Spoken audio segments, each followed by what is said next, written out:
Hay empresas que fracasan porque nunca ven venir el futuro. Y luego está Xerox. Una empresa que no solo vio el futuro, lo construyó. Dentro de uno de sus laboratorios nacieron ideas que hoy usamos todos los días. La computadora moderna. Las ventanas en la pantalla. Los iconos. El mouse. La interfaz gráfica. Incluso conceptos que décadas después serían normales en millones de hogares. Todo estaba allí. Mucho antes de que Apple fuera Apple.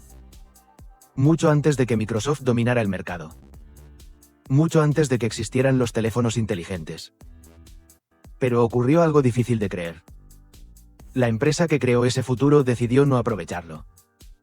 Y mientras ellos seguían convencidos de que su negocio estaba seguro, otros comenzaron a observar con atención. Uno de ellos era un joven llamado Steve Jobs. Esta historia no trata realmente sobre computadoras. Tampoco sobre Apple. Trata sobre una pregunta mucho más incómoda. ¿Cómo es posible que una empresa invente el futuro, y aún así termine viendo cómo otros se hacen famosos gracias a sus propias ideas?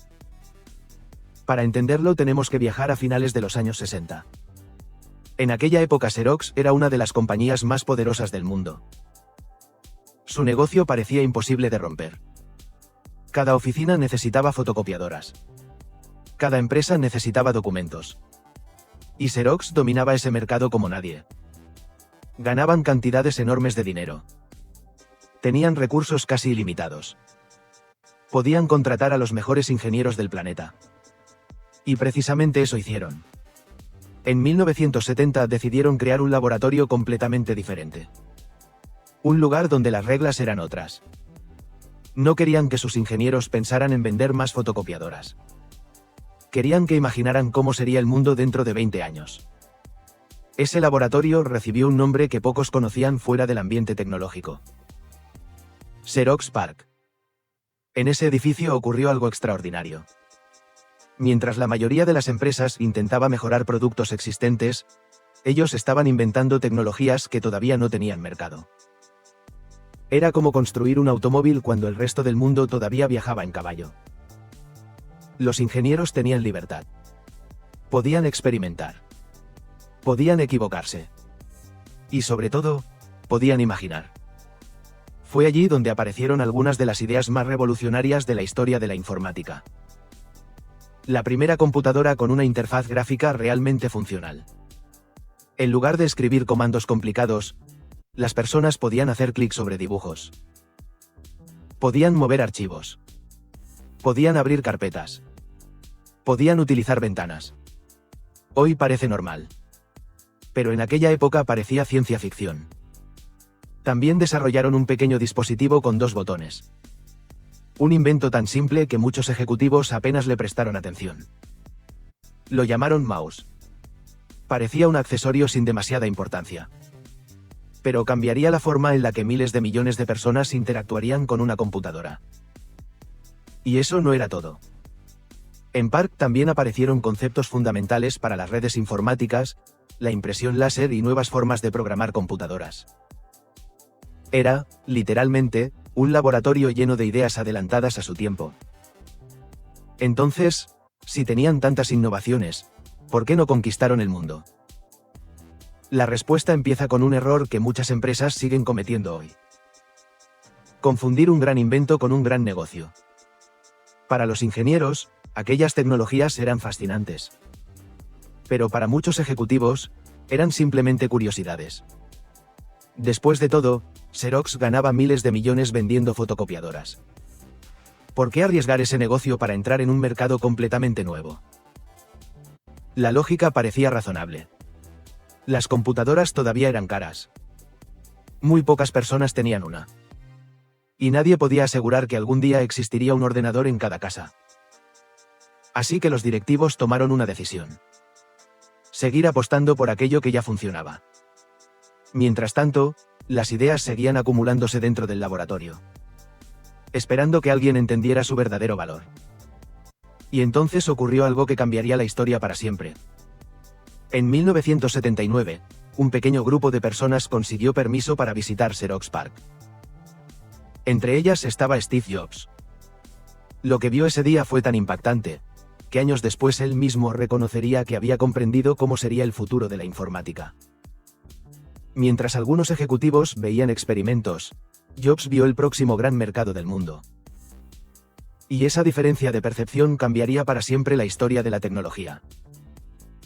Steve Jobs salió de aquel laboratorio completamente convencido de una cosa. Acababa de ver el futuro. Mientras caminaba por los pasillos de Xerox PARC observó algo que casi nadie fuera de ese edificio había visto jamás.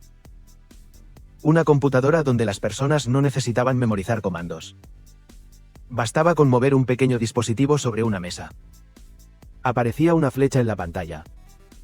Podía señalar un dibujo. Hacer clic. Abrir una carpeta. Mover archivos. Todo parecía increíblemente intuitivo. Hoy cualquiera puede hacerlo. Pero en 1979 aquello parecía magia. Jobs no podía creer lo que estaba viendo. Según varias personas presentes ese día, repetía una y otra vez la misma idea. ¿Por qué no están haciendo nada con esto?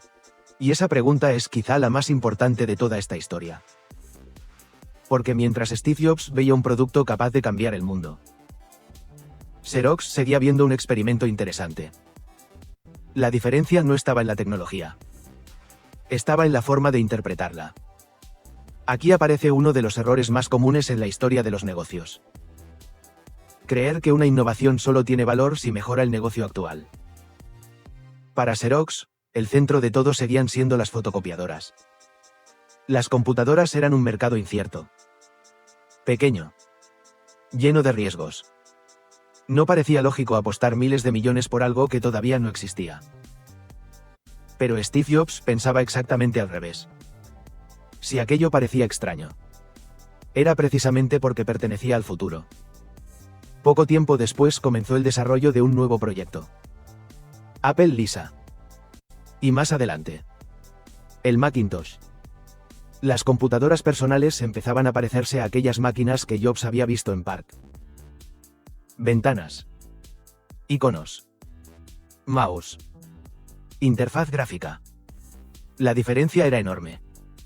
Apple no había inventado la mayoría de esas ideas. Pero entendió algo que Xerox nunca terminó de comprender.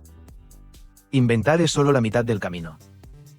La otra mitad consiste en lograr que millones de personas quieran usar esa idea. Y eso era exactamente lo que Apple sabía hacer. Mientras tanto, en Xerox ocurría algo curioso. Los ingenieros seguían creando cosas extraordinarias.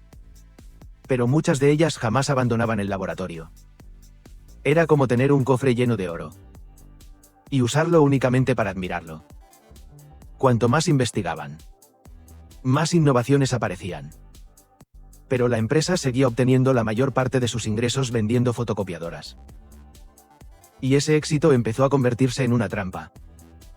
Porque cuando una estrategia te da resultados durante muchos años, empiezas a creer que seguirá funcionando para siempre. Es una sensación muy humana. No ocurre solo en las empresas. Nos ocurre a todos. Cuando algo funciona, nuestro cerebro deja de buscar alternativas. Nos sentimos seguros. Y esa seguridad puede convertirse lentamente en ceguera. Mientras Apple lanzaba productos revolucionarios, Microsoft también comenzaba a desarrollar interfaces gráficas inspiradas en esa nueva forma de usar una computadora. Poco a poco el mercado entero empezó a cambiar. Las computadoras dejaron de ser herramientas exclusivas para científicos o grandes empresas. Ahora podían llegar a cualquier hogar. A cualquier oficina.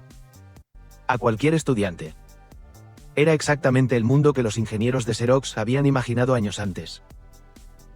Pero ya no eran ellos quienes lo estaban construyendo. La empresa que había abierto la puerta observaba cómo otros cruzaban primero.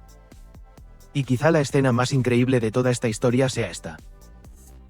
Mientras Apple empezaba a convertirse en una de las compañías más innovadoras del planeta. Muchísimas personas nunca habían oído hablar de Xerox PARC. Ni siquiera sabían que gran parte de las ideas que utilizaban todos los días habían nacido allí. Los aplausos fueron para quienes supieron ejecutar la idea. No para quienes la imaginaron primero. Y esa diferencia cambiaría para siempre el destino de ambas empresas.